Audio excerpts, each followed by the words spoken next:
Veja algumas dicas para obter resultados perfeitos na instalação das válvulas Vigor Flux. Válvula misturadora de ar e água.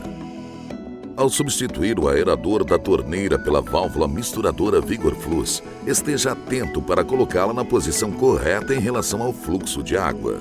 Se tiver alguma dificuldade com a borracha de vedação, você pode substituir por 2 ou mais voltas de fita veda-rosca.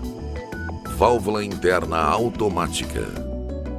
As válvulas internas devem sempre ser colocadas com a parte da mola voltada para a origem da corrente de água. As válvulas internas adaptam-se bem aos joelhos, porém, devido à posição, uma pinça pode ser bem útil para facilitar a colocação na posição correta. Lembre-se de observar o lado que deve estar voltado para a corrente de água.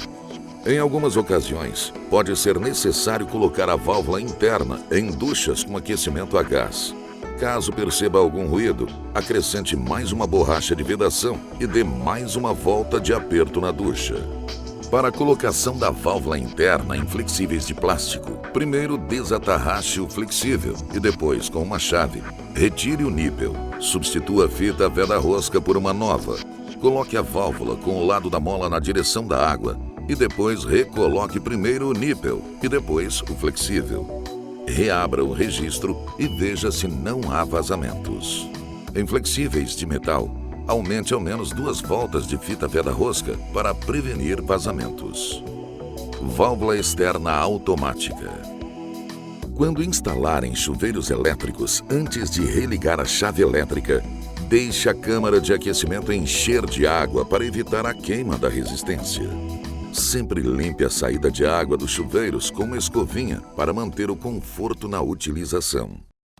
Atenção! Antes de instalar as válvulas Vigor Flux, faça o teste de vazão com o saco de testes.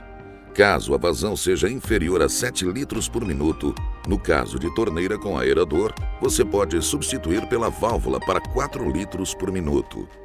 No caso das outras válvulas, a instalação naquele ponto será desnecessária. Quando for instalar as válvulas Vigor Flux, não force o limite de rosqueamento, isso poderá danificar as válvulas.